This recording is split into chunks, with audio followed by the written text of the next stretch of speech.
যে নির্বাচন গতকাল হয়ে গেল, এখানে ব্যাপক মানুষের উৎসাহ এবং উদ্দীপনা সহ উপস্থিতিতে আমরা স্বাগত জানিয়েছি এবং বাংলাদেশ স্থিতিশীল হবে সেই প্রত্যাশা আমরা ব্যক্ত করছি। স্বাভাবিকভাবে স্থিতিশীলতার জন্য যারা এই মুহূর্তে বিজয়ী ঘোষণা করা হয়েছে, যাদেরকে বাংলাদেশের স্থিতিশীলতা রক্ষা করা তাদের প্রধান দায়িত্ব, তারাই যদি দেশকে অস্থিতিশীলতার দিকে ঠেলে দেয় তাহলে দেশের জন্য সেটা হবে সবচেয়ে হতাশাজনক বিষয় এবং উদ্ভূত পরিস্থিতির জন্য সম্পূর্ণ দায় তাদেরকেই নিতে হবে। আমরা অত্যন্ত দ্ব্যর্থহীন ভাষায় বলতে চাই, জুলাই বিপ্লবের চেতনাকে যদি ধ্বংস করার চেষ্টা করা হয় তাহলে সেখানে আমরা আনকম্প্রোমাইজ থাকব।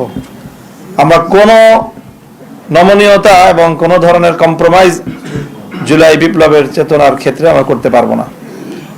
কাজেই সকল মহলকে আমরা সেই বিষয়ে আমরা স্পষ্ট বার্তা দিতে চাচ্ছি। তারপরে ইলেকশনটার যে বিষয়ে আমরা আমাদের গতকাল থেকে আজকে বলে আসছি আমরা যে আমরা তো আমাদের ইতিবাচকভাবেই আমরা ব্যক্ত করতে চাচ্ছি প্রতিক্রিয়া, কিন্তু পরিষ্কার যে ইলেকশনটা তো একটা সময় পর্যন্ত অথবা ভোট গ্রহণ হওয়া পর্যন্ত মোটামুটি দৃশ্যমান রাখা হয়েছে, কোনো গন্ডগোল যেন না হয়।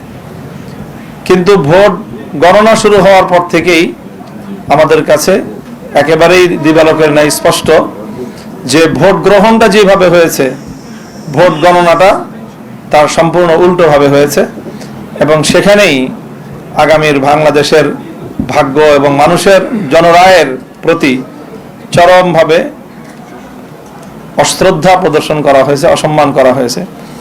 এটা যারা করেছেন বাংলাদেশের কাছে তাদেরকে দায়ী থাকতে হবে ইনশাল্লাহ। এবং ইতিহাস বারবার ফিরে আসে, বাংলাদেশের মানুষ তাদের এই ব্যালটের অধিকার অবশ্যই তারা উদ্ধার করে ছাড়বে ইনশাল্লাহ।